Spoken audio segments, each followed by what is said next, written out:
Mga kahuan, panoorin ang video na ito upang alamin ang pinaka-latest na balita tungkol sa lagay ng panahon at bagyo. Update today.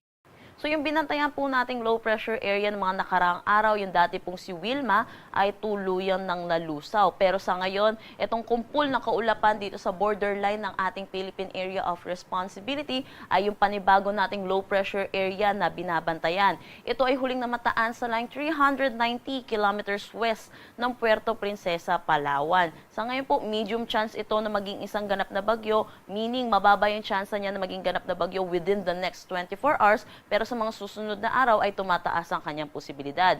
Pero sa nakikita po natin, kung magiging ganap na bagyo po ito, ay nasa labas na ng ating Philippine Area of Responsibility at palayo naman na din ng ating kalupaan. Yung mga weather system na nakakaapekto dito sa ating bansa sa ngayon ay yung northeast monsoon or amihan na umiiral dito sa malaking bahagi ng northern at central Luzon.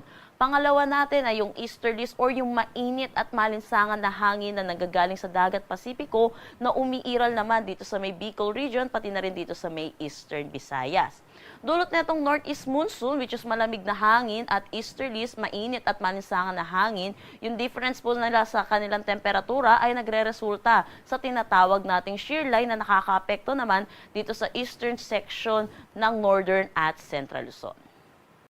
Nilabas tayong weather advisory kaninang 5 a.m. Dulot po nitong pag-ulan na dala ng shear line. Inaasahan po natin 50 to 100 millimeters of rain dito sa may Cagayan, Isabela, pati na rin dito sa may Aurora. Pinapaalalahanan po natin yung mga kababayan po natin dito sa mga nabanggit po nating lugar dahil sunod-sunod na araw na rin po sila nakakaranas ng mga pag-ulan, so saturated na rin ang kanilang kalupaan. So inaasahan natin mataas ang chance ng mga posibilidad ng mga pagguho ng lupa pati na rin ng mga pagbaha.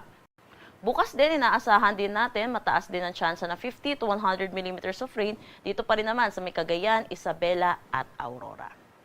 Wala na tayong nakataas na anumang gale warning sa anumang seaboards ng ating bansa, pero iba yung pag-iingat pa rin po dahil mayroon pa rin tayong bugso ng northeast monsoon, lalo na dito sa may northern Luzon para sa mga kababayan po natin mangingisda at may mga sasakyan maliit pandagat.